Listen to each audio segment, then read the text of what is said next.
Bueno, vamos a por el expediente Z, honestidad brutal. Zanoletti, gran expediente esta semana. Recordando además a The Rocketeer. ¿Lo he pronunciado bien? Big One. Sí, The Rocketeer. perfectamente. Sí, sí, sí. Lo dice mucho mejor Zanoletti, así que vamos a por él. Hoy vuelvo al repaso de los superhéroes de los años 90 en el cine y voy a recordar a The Rocketeer, estrenada en 1991 y realizada por Joe Johnston, que debutó con éxito en Cariño e Encogido a los niños, que inició la franquicia de Jumanji y que realizó Capitán América el primer Vengador, uno de los mejores films de Marvel. Antes voy a resumir cómo estaba la situación en Disney, productora de la película, y en qué contexto apareció The Rocketeer, la segunda película de superhéroes del estudio. Nos remontamos a los últimos años con Walt Disney vivo. Él y su hermano montaron el estudio Disney Brothers, que con el paso del tiempo fue cambiando a un nombre más comercial.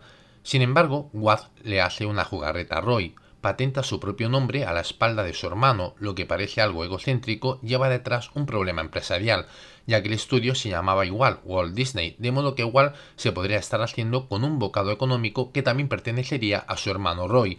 Desde entonces la amistad se rompe y se dejan de hablar, aunque sigan trabajando juntos. Walt, antes de morir, deja un camino fácil para que su familia mantenga el control del estudio y no la de su hermano, pero solo tiene hijas y como buen conservador no puede poner a su hija al frente y en su lugar pone a su yerno, un jugador de fútbol llamado Ron Miller.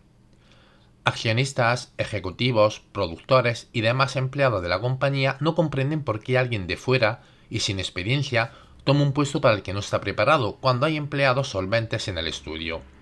Ron Miller lleva a la compañía al mayor desastre financiero de la historia, que incluso se las va a ver con una OPA, que pretende desmontar la empresa y revenderla por pedazos, por una parte los parques, por otra el catálogo de cine, negocios inmobiliarios, etc. Es entonces cuando en 1984 la facción contraria al mando de Roy Disney, sobrino de Walt e hijo de Roy, podemos decir que da un golpe de estado y toma el poder echando a la calle a Ron Miller y a sus pocos seguidores, dejando la compañía en manos de Michael Eisner, Frank Wells, Jeffrey Katzenberg y el propio Roy, que quiere quedarse con el departamento de dibujos animados. El grupo lleva a la compañía a su mayor logro económico de la historia, convirtiendo al estudio en el mayor imperio de entretenimiento que ha existido nunca y que todavía en 2025 sigue en la cima. Frank Wells murió en un accidente de helicóptero. Roy Disney dio un segundo golpe de estado para expulsar a Eisner, a quien acusó de apropiarse méritos que le correspondían a él y de convertir a Walt Disney en una compañía sin alma, según sus propias palabras. Y Katzenberg, molesto porque pensaba que iba a sustituir a Eisner, pero no fue así, se agrupa con Steven Spielberg y David Geffen, este último el multimillonario que llevó a la Casa Blanca a Obama, para golpear duramente a Disney, creando DreamWorks.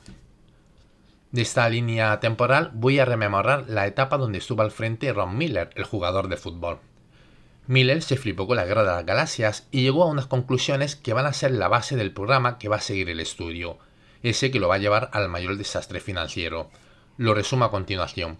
El cine infantil ya no puede hacer grandes taquillas, hay que dirigirse al cine juvenil, al que va dirigido la Guerra de las Galaxias. Es inamortizable superproducciones de dibujos animados y deben rebajarse los presupuestos, aunque técnicamente sean inferiores. Una buena película hace más taquilla que una mala. La fantasía, el terror y la ciencia ficción deben ser los géneros principales. La animación 3D se impondrá a la de 2D y se debe invertir ya. El género de superhéroes puede hacer taquilla. Ron Miller comienza a llevar a la práctica todos esos preceptos. Lanza El Abismo Negro, cine de ciencia ficción destinado a un espectador juvenil, pero es un desastre. Estrena Tron, cine con predominio de animación 3D. Es un desastre. Produce El Dragón del Lago de Fuego, una obra maestra de la fantasía, pero no interesa en taquilla. Estrena El Carnaval de las Tinieblas y Los Ojos del Bosque, los dos primeros films de terror del estudio, fracasaron. Estrena la primera película de superhéroes de la compañía, Condorman, pero el resultado es un fracaso. Ron Miller llega a la conclusión que la culpa de todo es el logo, es decir, estrenar una película de terror o de ciencia ficción y que se promocione con las orejas del ratón puede llegar a confundir al espectador y hacerle creer que es cine ñoño familiar.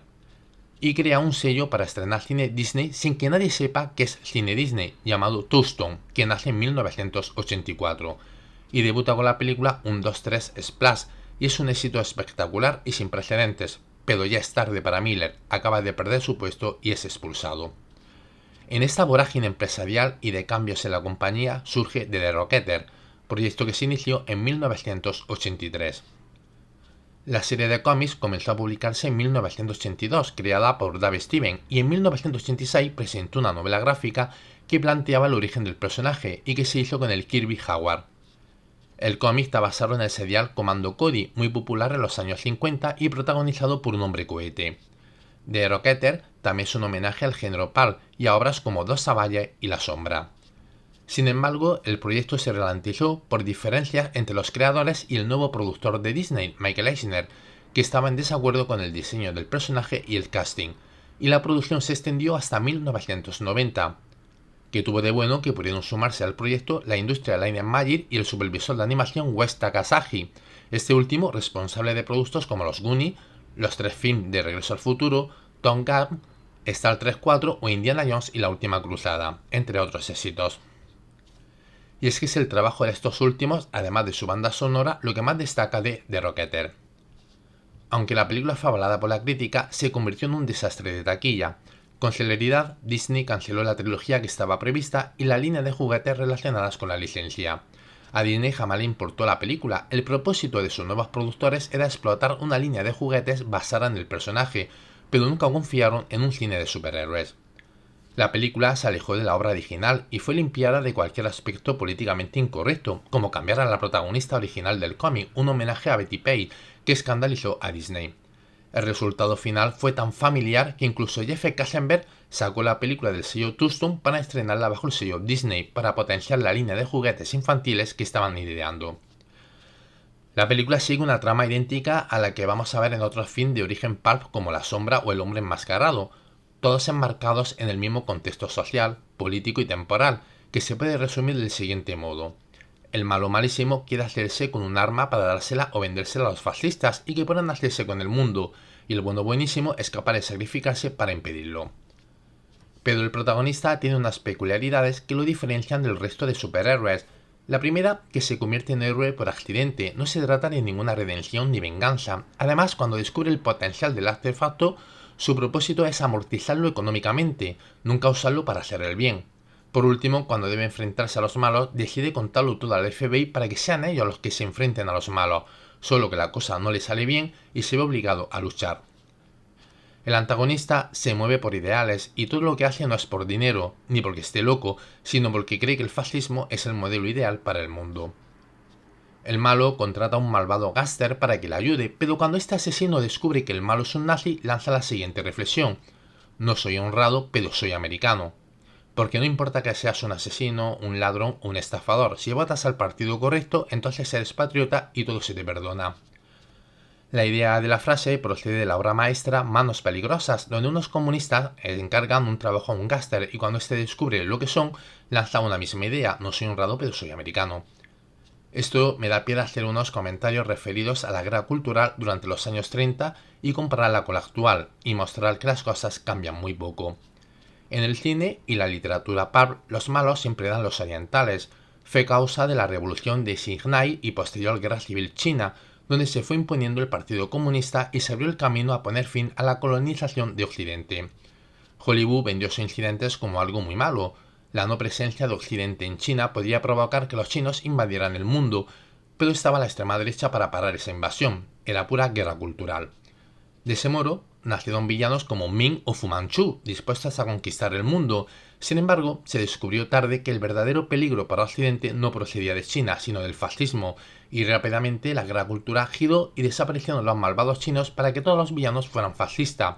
Y The Rocketeer lo que pretende es captar esa esencia del género pulp, por eso incluye esos rasgos políticos de guerra cultural de décadas pasadas. Y esto me da pie a comentar por encima la película de Disney de superhéroes Viuda Negra, estrenada en 2021.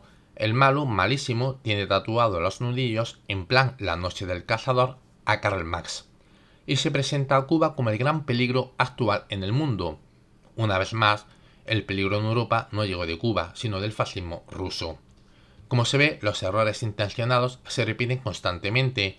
Y termino este inciso con la siguiente reflexión: ¿por qué Disney puso como peligro universal al comunismo cubano y no al comunismo chino? Pues porque había que cuidar la taquilla de China. The Rocketeer fue una película que tuvo buenas críticas y con el tiempo se ha ido convirtiendo en un producto de culto, como le sucedió al primer film de superhéroes de Disney. Es una película correcta, pero con muchos agujeros de guión, que por separado son aceptables, pero el conjunto de ellos la hacen desmejorar. Por ejemplo, el MacGuffin de la historia es que los nazis quieren robar el prototipo del cohete para construirlo a ellos, pero sin embargo, desde el comienzo de la película, los nazis ya tienen los planos para construirlo, y en caso de no tenerlos, el objetivo debería ser los planos o incluso los científicos que lo construyeron.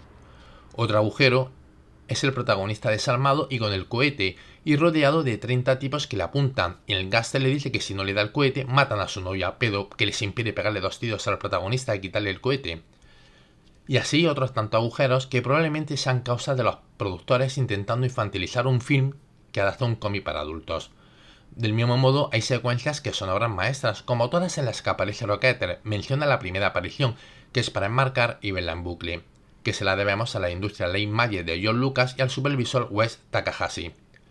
Y termino con una reflexión: si quieres producir una película infantil, ¿para qué comprar los derechos de un cómic adulto?